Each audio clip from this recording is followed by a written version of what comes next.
Suatu hari, Bu Nawas mendapat kabar bahwa Raja Padang Pasir sedang mencari penemuan besar untuk membuat dirinya lebih terkenal. Siapapun yang berhasil membawa sesuatu yang luar biasa ke istana akan diberi hadiah emas seberat tubuhnya sendiri. Bu Nawas, yang terkenal berani tapi sering ceroboh, memutuskan untuk ikut serta. Aduh, ini kesempatan besar. Kalau dapat emas, aku bisa bikin sumur di kampung biar nggak perlu rebutan air lagi, pikir Bu Nawas sambil mengemasi bekal. Bu Nawas lalu berangkat ke padang pasir dengan membawa bekal seadanya. Sebotol air, sekantong kurma, dan sandal jepit kesayangannya yang sudah berlubang di bagian depan. Di tengah perjalanan, ia bertemu dengan pedagang karpet ajaib yang menawarkan tumpangan. Bu, mau naik karpet ajaib? Lebih cepat sampai, tawar si pedagang. Namun, karena harga sewanya terlalu mahal, Bu Nawas memutuskan untuk berjalan kaki sambil sesekali merengek ke unta liar di sekitar padang pasir. Hei, unta, kasih tumpangan dong. Nanti kalau aku jadi kaya, aku belikan kamu pelana emas, katanya sambil melambaikan tangan. Namun, si unta hanya melirik malas dan pergi begitu saja. Setelah berhari-hari berjalan di bawah terik matahari, Bu Nawas tiba-tiba mendengar suara mendesis. Ia menoleh dan melihat seekor ular raksasa dengan panjang lebih dari 10 meter. Ular itu berwarna emas mengilap dan memiliki mata merah menyala. Astagfirullah! Ular apaan ini? Besar sekali, kayak naga yang lupa tumbuh sayap, seru Bu Nawas sambil mundur perlahan. Namun, alih-alih kabur, Bu Nawas malah mendekat. Ia berpikir bahwa ular raksasa itu bisa menjadi penemuan luar biasa untuk dibawa ke raja. Ia pun mencoba berbicara dengan ular tersebut. Hai, ular besar, kamu bisa ngomong, nggak?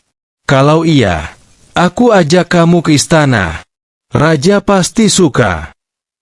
Anehnya, ular itu mengangguk. Tapi saat Bu Nawas mencoba mendekat, ular itu mendesis keras dan mengangkat tubuhnya, bersiap menyerang. Jangan marah dulu. Aku cuma mau ngajak kamu jadi selebriti di istana. Hidupmu bakal enak, makan daging kambing tiap hari. Bujuk Bu Nawas dengan gaya khasnya yang penuh percaya diri. Tiba-tiba, ular itu melompat dan menggigit bukan Bu Nawas, tapi botol airnya yang sedang ia pegang. Bu Nawas terkejut, tapi kemudian tertawa sendiri. Hahaha, ternyata kamu haus ya, ular? Nih, minum dulu, katanya sambil menuangkan air ke pasir, berharap ular itu mengerti. Setelah beberapa saat, ular itu tampak lebih tenang. Dengan kecerdikannya, Bu Nawas berhasil mengikat ekor ular tersebut dengan kain sarungnya dan menyeretnya pelan-pelan ke arah istana. Sepanjang perjalanan, ia terus berbicara dengan ular itu seolah-olah mereka sudah berteman lama.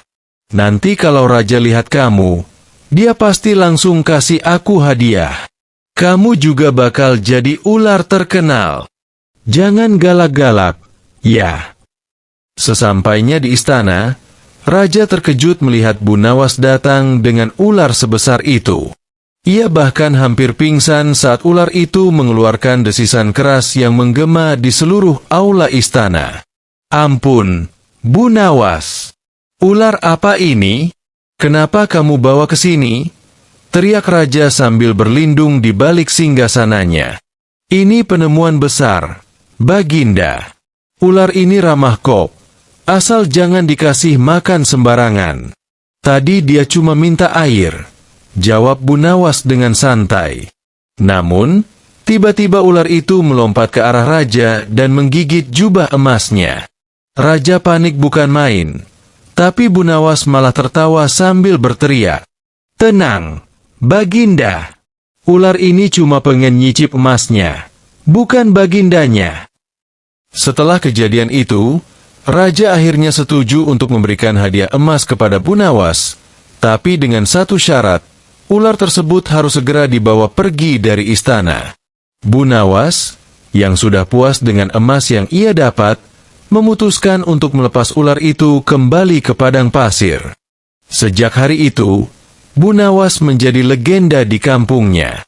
Ia dikenal sebagai penjinak ular padang pasir, dan sering bercerita tentang pengalamannya kepada anak-anak di kampung sambil memamerkan sandal jepitnya yang sekarang dihiasi serpihan emas. Ingat, jangan pernah takut sama ular, tapi juga jangan lupa bawa air kalau ke padang pasir, katanya sambil tertawa. Dan begitulah kisah Bu Nawas, yang selalu berhasil membuat siapa saja tertawa dengan tingkah kocaknya, bahkan saat menghadapi ular raksasa berbisa. Pada suatu hari yang menarik di sebuah kerajaan di tengah padang pasir, raja mengadakan rapat darurat. Dua musibah besar melanda kerajaan. Kebun kurma yang menjadi kebanggaan kerajaan menyerang hama yang merusak, dan wabah penyakit menyerang unta-unta yang menjadi alat transportasi utama. Rakyat panik, pedagang mengeluh, dan para penasihat istana tak tahu harus berbuat apa.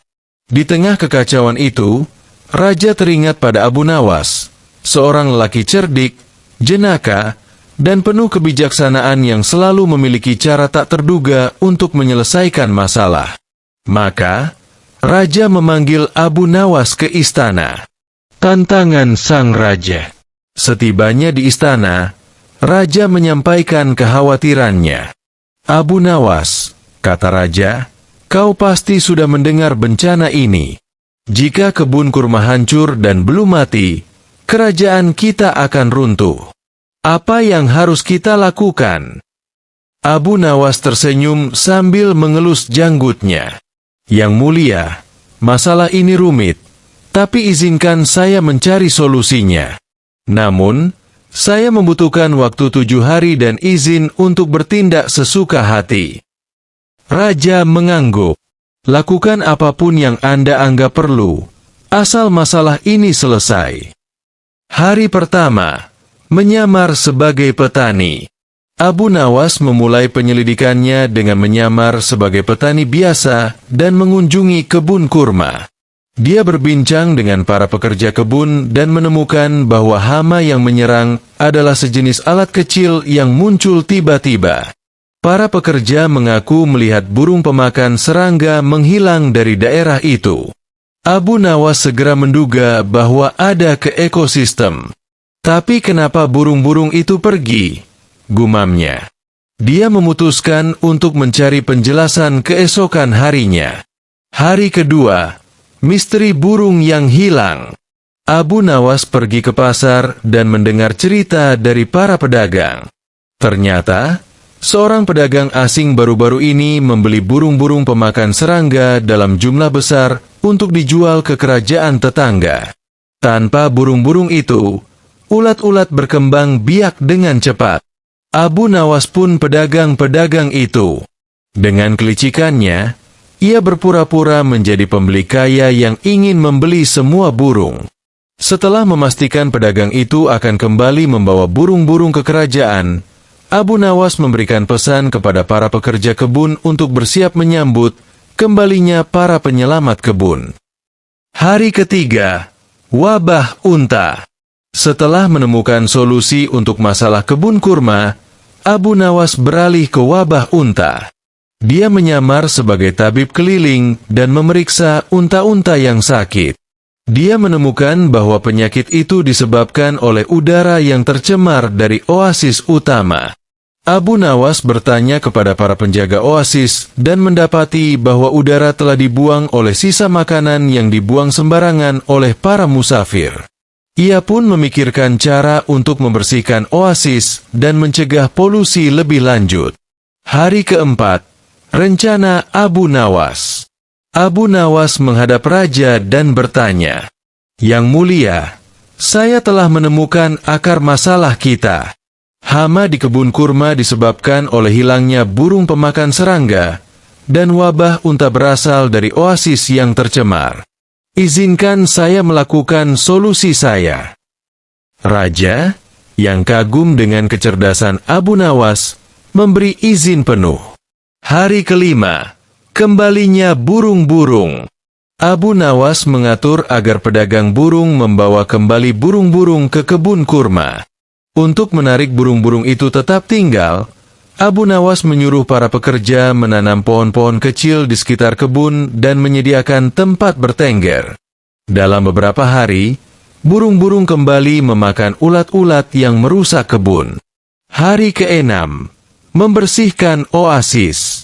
Abu Nawas mengerahkan rakyat untuk membersihkan oasis.